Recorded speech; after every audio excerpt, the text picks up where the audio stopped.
Good afternoon, everyone, and welcome to today's webinar presentation. Bad companies are destroyed by crisis. Great companies are improved by them. Presented by the FEI Twin Cities chapter. Before we get started, I'd like to let you know that we are offering CPE credit for today's presentation. One CPE credit will be offered for today's presentation, and in order to be eligible for those credits, you must answer 3 of the 4 polling questions during the webinar and have a total viewing time of 50 minutes. We will, the credit's usually available in 7 to 10 business days after the webinar, and we are unable to grant credit in cases where technical difficulty preclude eligibility, CPE sponsorship guidelines prohibit us from issuing credit to those not verified by the technology and to have satisfied the minimum requirements as stated. However, if you have issues with the polling questions, please don't hesitate to answer those polls in the question or chat box, and we'll be sure that you are awarded the credit. And in accordance with the standards of the National Registry of CPE sponsors, CPE will be granted based on a 50-minute hour. And now it is my pleasure to introduce Andrea Lewis. Andrea is the program chair for FEI Twin Cities chapter and the corporate finance controller for SMC Ltd. Welcome, Andrea. Thank you, Nancy. Welcome to all of our members, guests, and strategic partners. It's great to have all of you here today. As you know, our guest speakers today are Amy Ronneberg and Julie Smolich from Be the Match, and they will be discussing how bad companies are destroyed by crisis and great companies are improved by them. Before we begin our program today, I'd like to take a moment to share a couple of upcoming Twin Cities events. Next Tuesday, February 23rd, we're hosting an economic update and what to expect in the near and medium term. CIBC Chief Economist Benjamin Tall will join us and discuss the trajectory of the economy in the current crisis, the implications of the US elections, and the long-term implications of the crisis. Then on Wednesday, March 3rd, Baker Tilly will host a session for us on transforming your finance organization from report creation to drivers of business analysis. Topics covered will include the common challenges faced by finance teams as relates to data analytics, how finance teams can move through a strategic approach to improve their data analytics maturity, and key elements of transforming the finance function from reporting-centric to business analysis-centric. More information on these and other upcoming events can be found at feitwincities.com. As many of you know, FEI is a nonprofit membership organization whose mission is to advance the success of senior finance professionals, their organizations, and the profession as a whole. We hope you will invite other senior finance executives to join us at an upcoming event or learn more about membership. And now I'd like to introduce our speakers from Be the Match, Amy Ronneberg. Thank you so much, Andrea, and thank you, FEI, for having us here today. We're really excited to be here today. Julie and I are both CPAs at heart and started our careers at Ernst & Young, so finance remains in our blood. So we're very excited to be with you here today. I would just encourage you, if you have any questions, to put those in the chat, and then at the end, we'll make sure to address any questions that you have. So with that, I think Julie's going to get things started here. So this one might be a little more touchy-feely than the accounting pronouncements and other things that you may do at sometimes, but also really important, especially right now during this time of the pandemic. So our very first question and very first poll is, on the next slide, did you know about Be the Match before this presentation? I'll give you just a minute.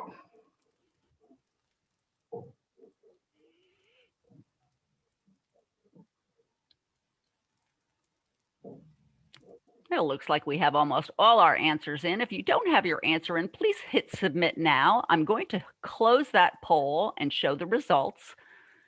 That gives Amy an idea of what you know. All right, look at that. Yeah. Well, we will be very quick on this next slide then. That's fantastic to hear. So who is Be the Match? Be the Match, we are the largest nonprofit in Minnesota that is not a hospital-based system. We've been around for about 30 years. You see the picture of our building, which we miss dearly and haven't seen in almost a year. But our organization facilitates stem cell transplants around the world. So we are an international organization. We have over 1,000 employees, and we're about $500 million in annual revenue. So what do we do each and every day? We register donors. And so our registry right now can access the whole world's registry. There's about 50 other registries in the world. So we list 38 million donors. So if you are a patient and you are searching, your physician is searching for a match, they would go to our registry. We would do the match. And this is a very detailed algorithm that takes into account hundreds of millions of different possible matching algorithms. And we match to say, here are the best donors for that patient. We then facilitate that donation. So we help the donor do all of their kind of workup, their physical exam, and then get them to the appropriate place and day for their donation. And this is a little bit of a trapeze act because the patient is being prepped while the donor is donating. So we make sure all of that happens, and that all takes place really in Julie's world. And then we do the research. So we gather outcomes on every patient that goes to transplant so we can use those outcomes to improve the experience and quality of life. So today we want to talk to you about great companies improved by crisis. And we've all had crises in our experiences, but never where everybody is having one at the same time. And so what we want to start with really is, where does it start? And this next slide is just that reminder. It starts with the individual. It starts with all of you. So in order to be a great company, it has to be the leaders are really taking inventory of the current situation, addressing it from their own personal stance so that they can then bring it forward to the company. So I'm going to chat a little bit just about that personal journey, my personal journey, and how it has brought me to a place where I can help the organization be the best it can be. And then Julie will take us on the organization's journey. So starting with that, we've all faced it, right? We've all faced different personal, professional crises. And, you know, who did you become from that experience? What did you take from it? Next slide is my personal journey, and just a very quick to let you know what that personal journey was. Back in 2013, I realized that I needed to be at an organization that made a difference. I had spent a lot of my career at Capella, which was fantastic. Even though it was a public company, it was making a difference in people's lives. And I had left that to go to another company that was PE backed, that was really about the bottom line. And quickly realized I needed to be back in an organization that made a difference. And it turned out that week I received a call from Be the Match about, our executive recruiter, about the CFO role at Be the Match. And as I started to understand Be the Match more, I knew this is where I wanted to be. But on May 7th, 2013, I received a phone call saying that I had cancer. And so I called Be the Match and I said, you know, I obviously can't take this job. And Be the Match's CEO at the time, though, said, you know, we are all about hope. We are all about that second chance, that second birthday. Go get your surgery, find out your plan, and call us back. So called them back and said, well, it looks like about, 16 rounds of chemo and 4 or 5 more surgeries. So, and he said, you know what, you're the one. So we're going to figure this out. So I started my career at Be the Match really in the most vulnerable state one could start. But it also gave me perspective. And I really spent a lot of time thinking about not why this happened to me, but how can I take this situation, this crisis, and make myself a better person. And so I really come up with about 5 things that are absolutely critical for us as leaders and as human beings. You may recognize this quote if you're a Hamilton fan. I'm a very big Hamilton fan, but it really is a line in the musical that means so much to me. And, we really need to realize every single day how lucky we are to be alive. And, there's a lot of songs out there, live like you're dying, that type of thing. It really is true. You need to make each day matter. You need to live each day to the absolute fullest. So don't say, I'm going to do that someday. Do it.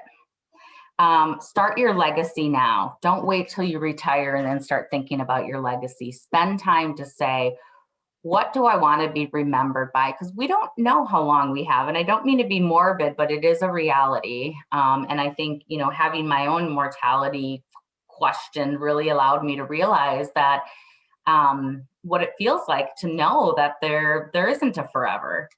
So each day, think about what is the most important things that you achieve that day. I start every morning out with that and just spend a little time. What do I need to achieve at work? What do I need to achieve at home? What do I need to achieve with my family? And declare it now. So whatever that is, make sure that it is the highlight and the most important thing that you're focusing on. And again, don't say I'll do it someday. I mean, this is a small example, but on MEA weekend a few years ago, we were looking at flights to Florida and it was like, oh, it's pretty expensive. And my, at the time, 5-year-old said, why don't we go to Paris? And I was like, I've never been to Paris. I'd love to go to Paris. I looked and it was actually cheaper than Florida. I'm like, you know what? Let's go to Paris for 4 days. What the heck? So it's just things like that that maybe before I would have never done, but live each day to the fullest. The second one is choose to do what brings you joy. This is a picture of myself and my daughter, and that is true joy on my face, even in my darkest days. Take inventory of your life. Spend a week, spend the month, taking inventory of where you spend your time and what you do. I know all of you have a lot of different associations that you're part of, boards that you're part of, maybe children's activities that you're coaching or wish you were coaching, but really make that list of things and find out where it brings you joy. That time that you're spending, is it absolutely where you should be spending it? Many of us need to learn to say no. And one of my moments was I was on a board and it was I kind of knew it had run its course for me, but I was sitting there and we were talking, and it's a board related to children. And we were talking about things about children. And I looked over and I saw my kids just sitting there looking at me like, when are you done? And I was like, you know what?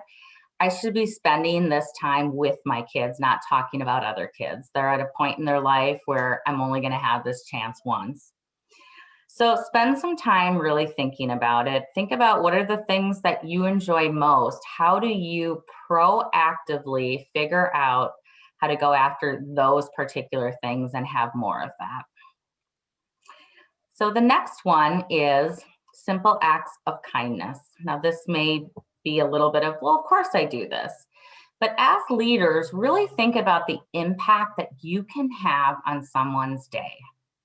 Now, when we're in the office, it might be a little bit easier. It's easier to take that 2 minutes and sincerely ask someone how they're doing.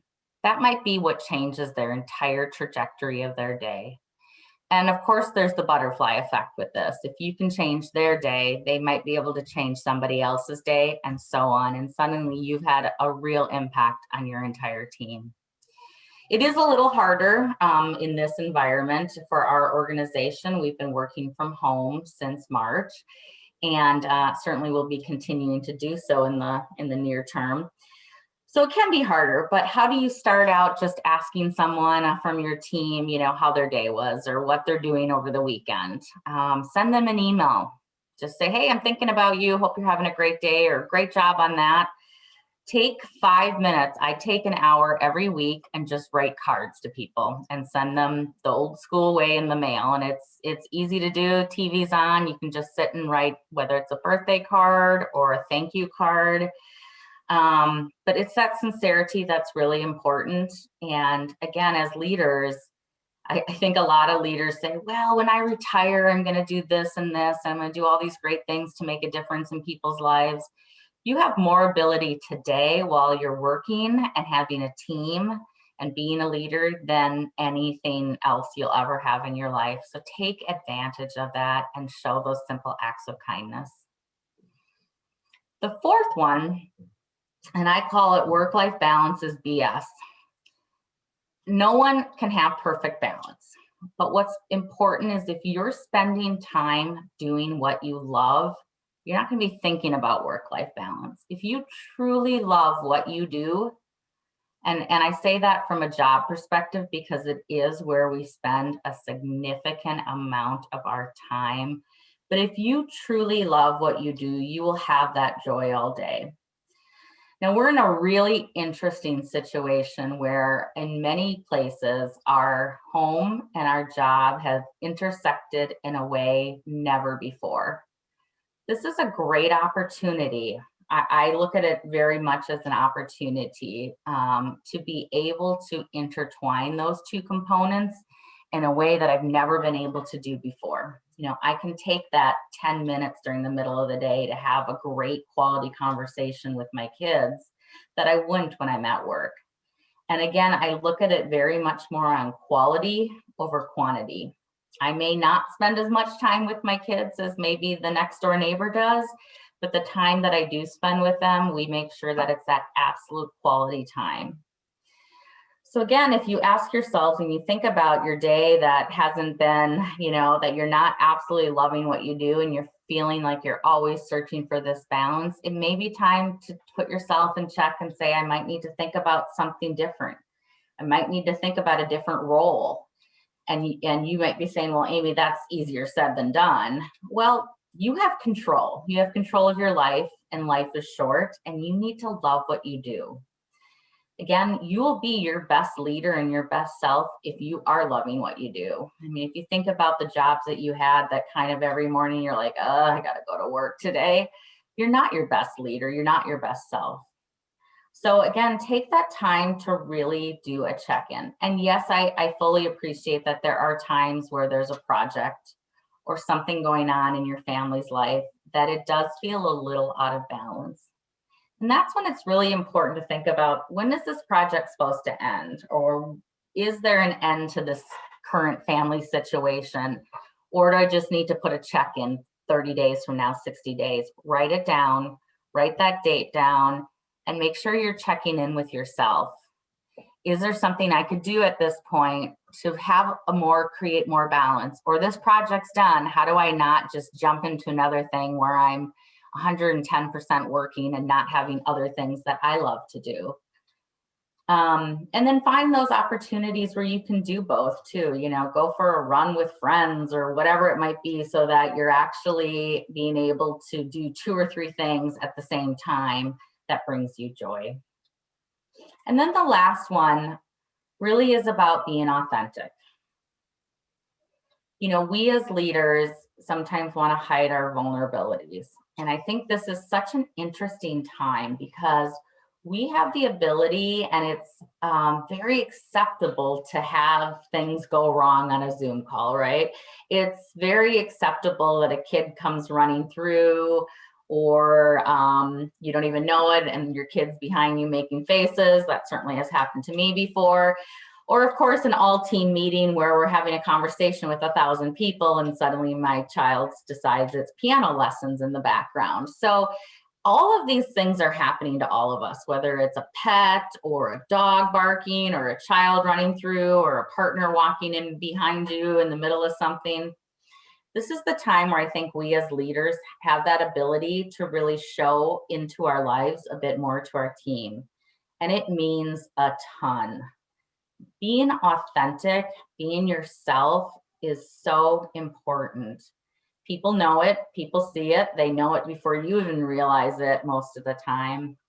And take those opportunities to really connect. You know, I've gotten feedback. I do a weekly meeting, and the best feedback I get is when I share the real vulnerable moments. You know, when I do a top 5, which we started doing when it first started, thinking that this would be, you know, maybe a month, and here we are a year later and still having to come up with top 5 ideas. But one of them that I did was, what are the meals that we're cooking the most these days? And my number 1 was chocolate chip pancakes, because it's easy. And the number of people who reached out and said, oh my gosh, the fact that the CEO is making chocolate chip pancakes for their kids makes me feel so much better. Or the other one where I told my daughter, you know what, you've got to be more self-sufficient, because I have 2 young girls that are distance learning.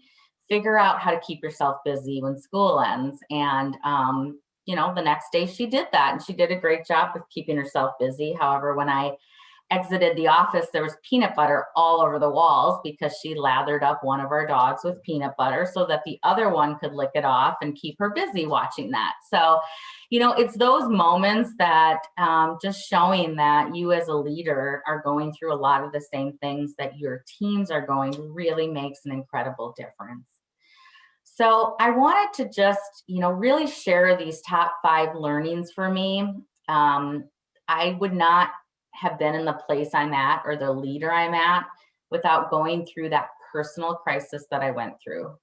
So you're all going through a work crisis right now, and for some, a personal crisis too, depending on your situation.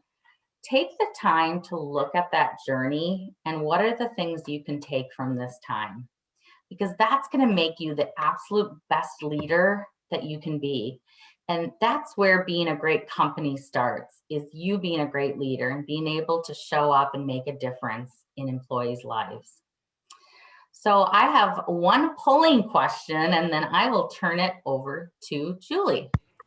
So the question is, which one do you think or would be the hardest to fully apply in your personal or professional life?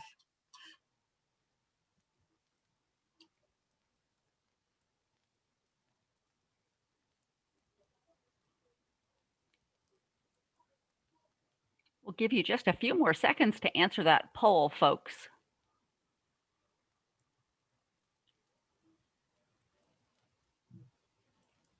All right, I'm going to end that poll. Please get your answers in. And I'll share those results. I think you'll find them a little. Wow, look at that. Mm-hmm. A darn work-life balance. All right, well, thank you. I am now going to turn it over to Julie to take from there. Now, how do you apply it to the full organization? All right, thank you, Amy. And to kick off my segment, I'm actually going to show a brief video of how Be the Match responded to the COVID-19 crisis. So bear with me, Amy, you're going to be my check because I want to make sure I get this correct. So you're going to be giving me a thumbs up when I'm able to show.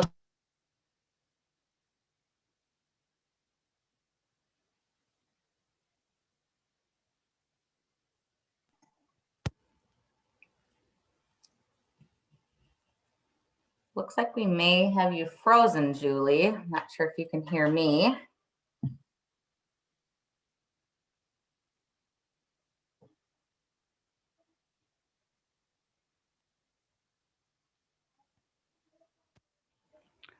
Oh, Amy, we can still hear you, but yeah, Julie appears to be frozen.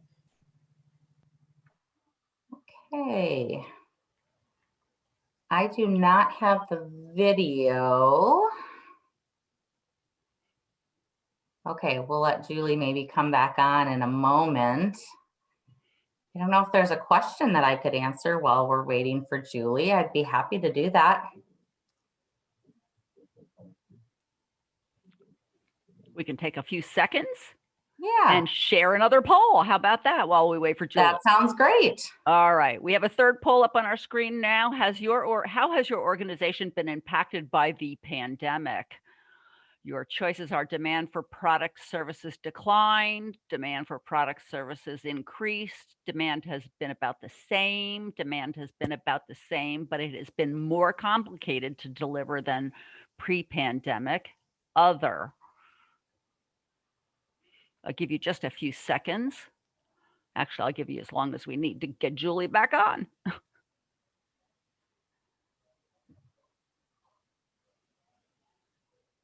All right, I'm going to end that poll.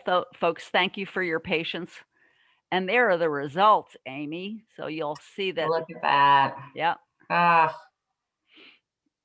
Yeah, I think that is, you know, as we chat with others, that this definitely represents what I hear from others. Mm-hmm. You know, for our organization, demand actually has been the same. We actually had the best year in the history of the company, but it has been 10 times harder to do anything. You know, if you think about for our organization, we're an international organization. So on March 13th, March 11th, when President Trump announced closing of borders, everything pretty much changed for us. Mm-hmm. So, yeah, that was really challenging. So Julie just let me know that she's for some reason lost the connection. So I'm going to just resend. I'm very sorry, everyone, about this. Do you have the video by chance? The video link, Andrea? Here it is. Okay, I'm going to share this, and I'm going to, so I'm going to share it, and then I just need to make sure at the bottom left of my screen. All right, let me give this a whirl.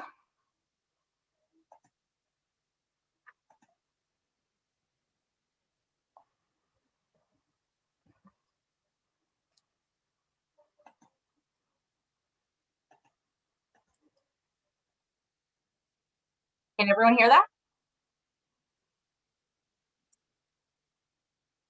No. No. Okay. Nor are we seeing it. I'm very sorry. We had this all figured out beforehand, but of course.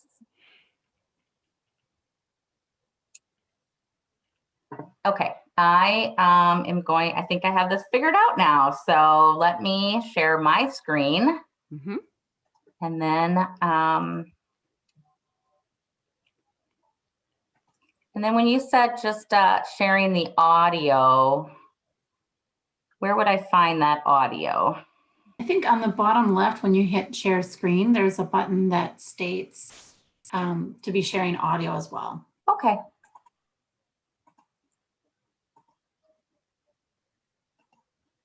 And meanwhile, we did have a question come in. Oh, let's see. I think Here we go. Let me just figure out how to real quick share the audio and go back into Zoom, I assume.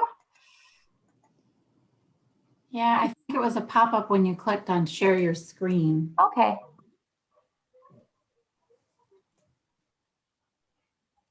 Unfortunately, that pop-up did not come up for me. So okay. Why don't I answer the question? Yes. What a great question. Thank you for asking that, George. And George, it's great to hear from you. I feel like I haven't seen you in a year, but then again, we haven't seen anybody in a year. So, you know, it was interesting. Let me say it that way. So what happened for me was, it was a week before COVID really hit, and I was promoted or assigned or put into the CEO role. It was a little crazy because I haven't spent a single day in the office with the organization since okay, we've got Julie back. All right, now I'm going to focus on answering the question. I was trying to figure out how to get sound to work, but Julie's back, so she knows how to do this. Okay, I'm going to stop sharing my screen. Okay, so so the question that I am answering that was in is, can you talk about your transition from CFO to CEO role? And it was a really interesting transition because it happened the week before COVID really hit the nation. So that week of March. So I haven't had a chance to be with the organization, and that's been really sad that, you know, not being able to see everybody and be able to lead through that way. So that part's been interesting. From the CFO perspective, though, you know, that has not been as challenging as I thought it was, just because as CFO, you're involved in so much. You have the opportunity to really be part of setting that strategy. And, you know, I had the opportunity as the CFO to be really involved in strategy and operations and finance. And I think if you've got those three legs of the stool, that transition to CEO becomes far easier. I think the hardest thing, which I probably still struggle with and drive everyone crazy some days, is as CFO, I had my hands in a lot of things, and you were doing a lot of things above and beyond leading. You've got to step back quite a bit and let your people, let the team really take it and go. And that's been different. So I feel like I do a lot less. And it's more that communication, constant reminders on the different of our strategy, of our vision, those types of conversations. And that's been probably the biggest switch. So it's, you know, less about kind of running the business and more from a personal perspective of how to lead in the difference in those two roles. Okay, we have Julie back. We're so very sorry about that. I think you're on mute, Julie.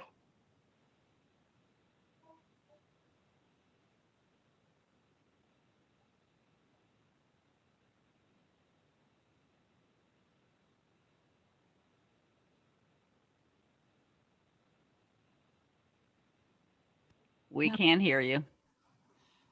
While Julie figures that out, there was another question in the box. Amy, what has been the biggest change for Be the Match during the pandemic, and how has it impacted your operations? Yeah, great question. Oh, I mean, literally every piece of our operations has been impacted. Again, we have 50% of what we do is international. So suddenly, pretty much overnight, we lost 90% of commercial flights to move products. Our couriers, we have couriers who volunteer to move products, and I totally understand. We had almost a 200% decrease in the number of couriers pretty much overnight who were able to move products. So suddenly we found ourselves with, how do you actually move a product? Then on top of it, once things started to continue to emerge, we saw more and more donors saying, I don't want to leave my home. I don't feel confident. I really want to donate and I want to help somebody, but I don't feel confident leaving my home. And so we really started to run into pretty much a struggle every piece of the way. What I would say is, if you look at the positives of COVID, the organization has been more innovative than I've ever seen. And it has been phenomenal watching it. We have come up with ways that we never imagined, things where we said that can never happen. So literally doing a hub and spoke model where we bring all the products in Europe to one location and then send them into the country to Chicago and then move them throughout. We do that without having handheld couriers from Germany into Chicago. And that has never happened before, where we would have just said, no, you can't do it. So all of these, historical can't do's were thrown out the window. And that is something that I know a lot of companies have talked about, just that innovation and the agility.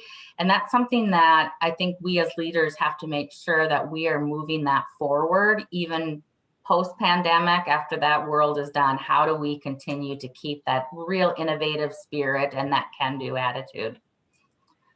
Julie, can we hear you now? Nope. Go to your video, or I'm sorry, sometimes you have to go to the sound and just go into it one more time.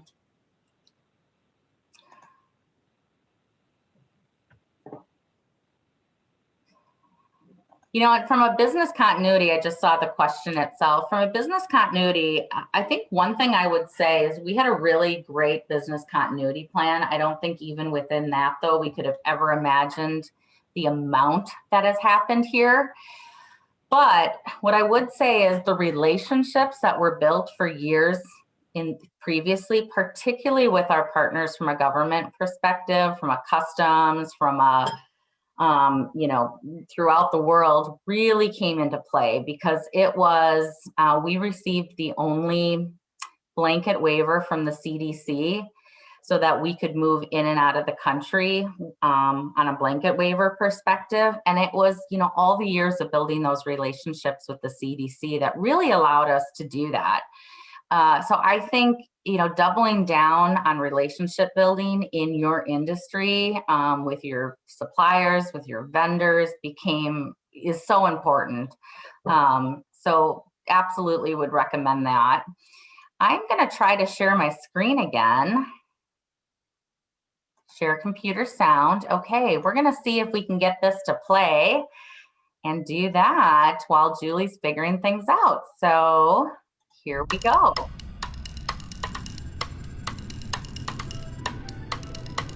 Working perfectly. We will be suspending all travel from Europe to the United States for the next 30 days.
Okay.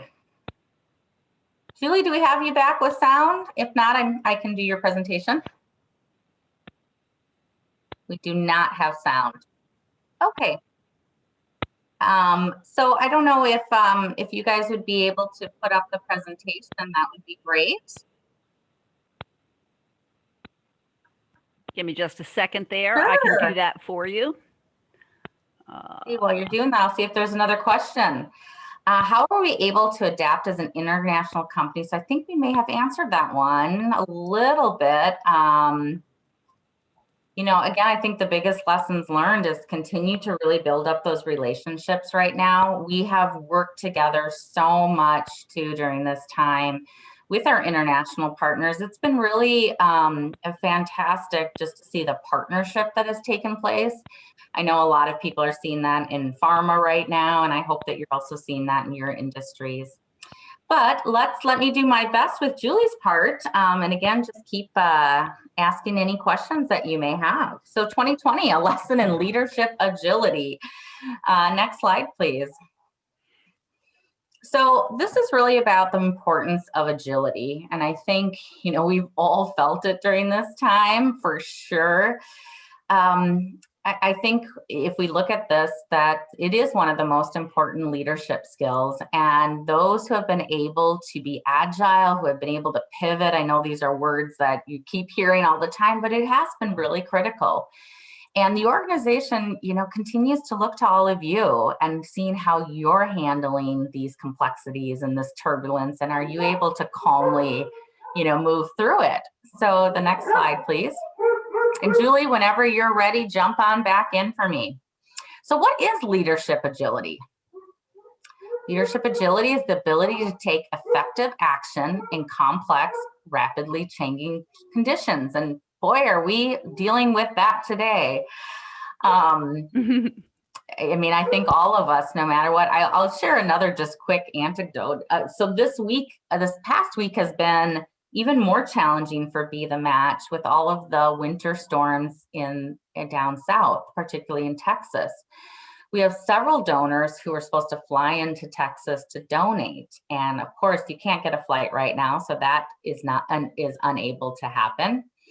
And the other thing that we have seen, oh, good. I'll just finish this story and then turn it over to you.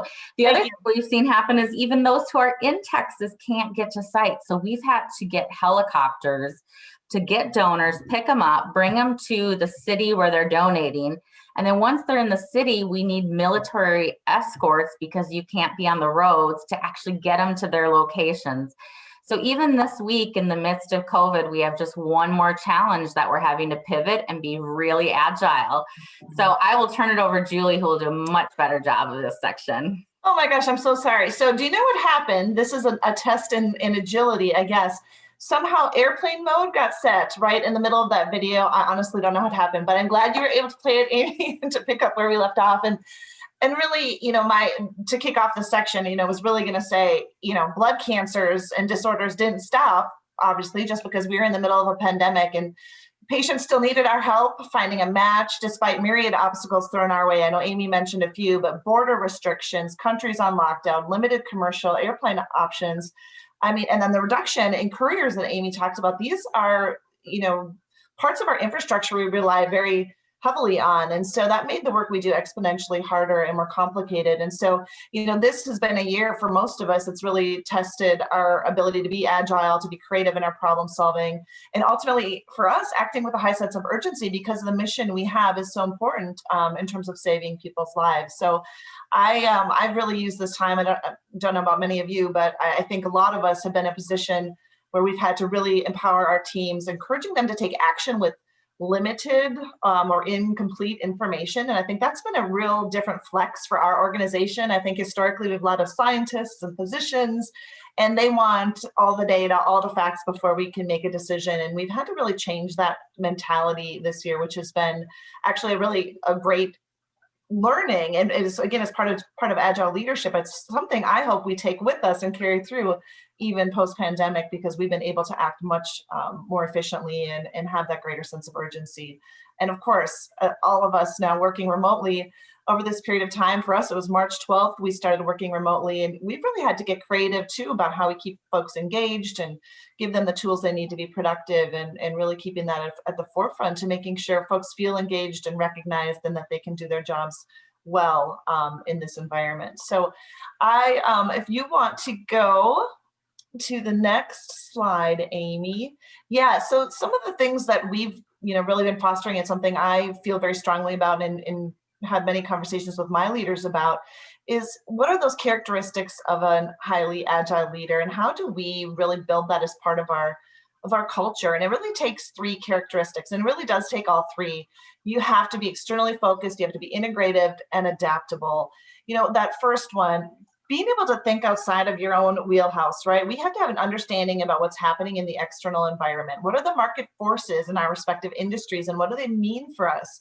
And based on where the market is headed, what the customers want and need, how do we jump on those opportunities to fill unmet needs and take on the challenges that we face as an industry, and ultimately anticipate and respond to threats we're seeing? Next, we need to be enterprise thinkers. And this is something I think definitely evolves over time for more folks. Sorry, Amy, you can go back to that previous slide. Thank you. I think the worst thing any of us could do is be myopic and focused on our own silos. And I know this takes time and more exposure in the organization, but for us as leaders, working across the organization, understanding the downstream or even sideways implications of a decision made in one area and how that will impact others. For example, not that this has happened to me, but if a sales and marketing department, starts pitching a new product or service to customers, we better make darn sure on the back end that our operational teams can manage that potential new demand. So those, connecting those dots is really important. And a super simple tool, and I'm sure many of you have used it, it's just a simple stakeholder impact analysis is one great way of just being able to understand that. And then lastly, being adaptable. We need to be able to especially model that behavior for our teams. I think it's important that we are able to respond to emerging threats, fast moving new ideas, change our mindset from a fixed mindset to a growth mindset, and really train ourselves to view that ambiguity as an opportunity to learn and grow versus it stifling us and kind of getting us sort of set in our ways. And I think it's really important too, at the bottom point here, really managing our short and long-term goals here. We have to be able to manage in the here and now, meet our existing goals and objectives for the next 12 to 18 months. But how do we do that while at the same time laying a foundation for sustainability in the long term? So you can go to the next one, Amy, or whoever's driving now. And there are levels to leadership. It probably goes up without saying, but these leadership agility skills can ladder up. So we start with ourselves and really honing our own leadership skill sets, understanding our own strengths and opportunities for development as an agile leader. And then once we've become proficient, really thinking about how do we broaden that discipline to our teams, our departments, our direct reports. And then once we've been able to do that, and it's become a part of how different teams or departments within an organization operate, this can be a really pervasive part of our organizational culture. And in my opinion, based on some data, allows us to realize better enterprise results. And then you can go to the next slide, Amy. Okay, just want to close out this section by providing a little more data that, for those of you thinking about agile leadership and agile learning, these might be good data points for you. But Korn Ferry published a study a few years ago that indicated that learning agility is a top predictor of high potential, yet it is estimated that only 15% of our global workforce are highly agile. So that's a daunting figure. Next, individuals with high learning agility are promoted twice as fast as individuals with low learning agility. And lastly, what I'm sure is piquing the interest of this esteemed group of finance executives is that companies with highly agile executives have 25% higher profit margins than their peer group. So I think pretty compelling data points to begin to explore this as a discipline and a behavior in your organization. And I think at this time, we are going to pose our last polling question. It's a bit of a softball, but be honest, aside from technical difficulties, Amy and I would love to hear how you enjoyed the content today and want to know if it was useful or at least interesting. And then once polling's complete, I'm assuming we have time for more Q&A. Thank you very much. I'll give my pollers a few more seconds to answer that last poll. Again, if you missed any polls, let us know in the chat. We'll be sure. I know we had a little hiccup here, and one of those polls went out a little bit early, so we'll take that into consideration and just let us know either by email or in the chat that you need the CPE. And now I'm going to end that poll and share those results.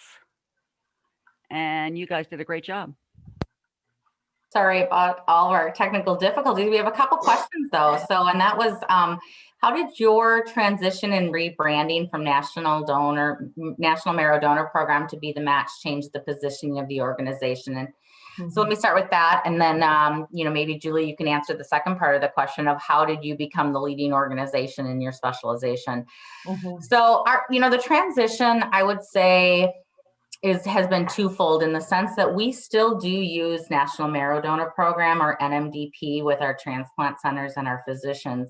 We found that their desire to change was a little bit lower, and they wanted to continue to use NMDP.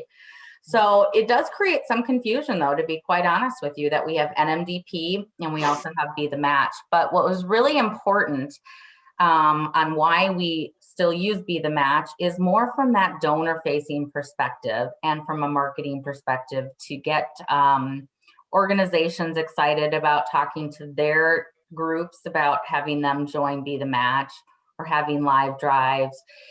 Be the Match just resonated a lot more with that kind of more of that call to action as opposed to the word National Marrow Donor Program. And quite frankly, over 70% of the time, it's not a marrow collection anymore. And so it really was not representative of the organization. Now, that is still what the government refers to us as again. But it is something that we're still wrestling with, of having that dual branding of how do you make sure that you're not creating confusion. Yeah, I think the hard part too, on top of that, is we have multiple stakeholders. So my customers are healthcare systems, transplant centers. And so they've long known us as NMDP. They don't even like the Be the Match brand. Be the Match was more created from a standpoint of reaching potential registry members, in terms of recruiting young folks to be potential donors someday. So, we have to have something, frankly, a cohesive brand strategy that's going to resonate with all of our constituents. And that's the work Amy's talking about that we really need to focus on next. Yeah, and I think that how did we become the leading organization in our specialization? In part it was government-based to start with. The government really started this, and what they were finding is that as they were sending individuals into areas that had some type of nuclear exposure, that the reactions that individuals had within their system was very similar to a bone marrow cancer or blood cancer. And so they said, boy, we really need some form of national registry. And so they tried to get that up and running. And certainly to start with, there was not an interest. There was a belief that people would not be altruistic enough to donate their bone marrow to someone they didn't know. So it took a long time, and it was really formed out of the love of a parent who was in search of a donor for their child or a Graves. And through that became the National Marrow Donor Program. Very early on, we did have great support from one of the congressmen who has since passed. But Bill Young really took this forward and went to the government and said, this has to be a national organization. And from that, was really how we were created. I think one of the reasons, though, that we are the leaders in the world is just in part the size of the United States, the diversity of the United States. We have challenges that many other countries don't have with just how diverse we are as a country. And we're becoming more diverse, which is fantastic in every way other than matching. It's becoming more and more difficult to match. So if you're over the age of 60, we have over a 60% chance of being able to find a match.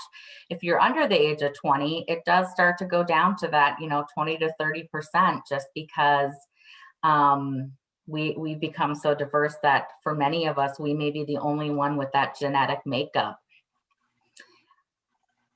Let's see. The slides, I believe, will be shared. I'll maybe ask Nancy or Andrea to answer that question. Yes, that's a positive.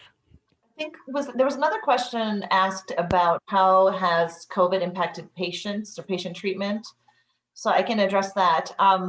So we have definitely seen an increase in COVID impacting both patients, either getting COVID themselves, but then also the donors that we rely on to donate their cells for patients, either instances of COVID for them, or fears of donating or traveling to be able to donate. So in the last quarter, for example, our October through December quarter, which is our quarter one, we saw our highest rates of postponements and cancellations due to COVID than we have seen in any of the previous months of the year. So definitely it's hit us hard in recent months. And it interrupts patients' treatment plan. And so our hope is, at least for those that have been postponed, when we have less strain on the healthcare system, we have greater access to immunizations, we'll be able to get those folks back on track. But we know when patients do get postponed, usually about 50% of the time do they come back and get transplanted later. So it's definitely a concern that patients aren't going to be able to get the treatment they need on time. Another question from Todd. How many employees do you have and what percentage are work from home at this point? So we have over 1,000 employees, and then we have another 200 to 300 contractors, and we are all working from home. We've been working from home since March 13th. We have a very small group that's in a location a bit up, excuse me, north of the Twin Cities. That's our biorepository, and that is the group. There's about 20 folks there who, as the swabs are coming in, they have to process the swabs and get them into the system. Unfortunately, that's something that can't be done at home. So they have been working from that location. We've got people working in shifts and cohorts with lots of PPE. But we have, and yes, we have developed a plan for bringing people back. So we have so far publicly announced that we won't be back prior to June. Of course, we need to wait till the governor lifts the order, because we do have the ability to work from home. We have a plan in which we would bring back, to start with, about 25% of the organization, then 50%, and then 75% on any given day will likely be our max for a while. We are going to be allowing employees to choose to work from home up to 3 days or up to 5 days with manager approval. We've done polls and we've heard from our employees that over 70% want to have some type of work from home capabilities. I do believe, as I meet with a lot of different other companies in the Twin Cities, this is kind of the conversation we have all the time. And I think it's going to have to be a must for organizations to offer some type of work from home.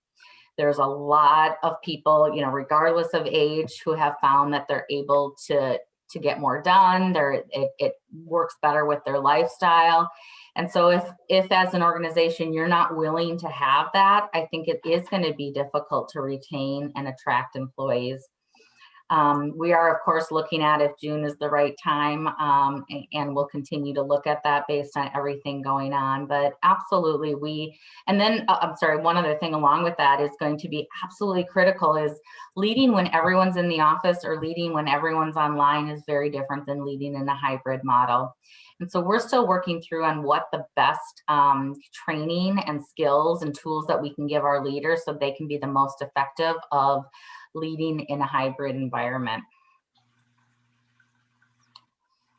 There was one question, and I can address. Somebody asked how they can join the registry to become a donor, and so I put a link in the chat feature. So my only caveat to that is to say, just like many things, as we get older, our cells are not as robust as when you are a younger person. So really our sweet spot for recruiting potential donors to our registry is 18 to 30-ish. So please don't be offended if you happen to be over 44, because at that point we actually make you pay to join the registry, and you are less likely to get the call to donate, because those younger cells, especially from larger, BMI or larger body mass folks, young men, college age men, those are the best candidates for donation just because they are younger, healthier, and typically have more cells to donate. So I just want to give you that preface before you go online and get disappointed if you do. But please tell anyone you know in that sweet spot, especially young, ethnically diverse candidates or donors. We really are in need of growing our registry, making it more diverse. And that's where we could really use anyone's help. Yeah, it's very important that we don't just find a match, but we find the right match so that that patient has the most optimal chance of surviving and having high quality of life. So I know we're coming up on the hour. I just want to thank you all for joining us. Thank you for what you do. We appreciate everybody here in the community. I know it certainly has been just a very challenging year. And thank you, FEI, for everything you do in bringing people together and having an opportunity to still be able to see each other, earn CPE, and just really appreciate everything. Thank you, Julie. Thank you, Andrea and Nancy. Thank all of you, our attendees, our participants. Amy, Julie, you were great today. Please join us again anytime you'd like. And our audience, again, CPE credit will be available in 7 to 10 business days.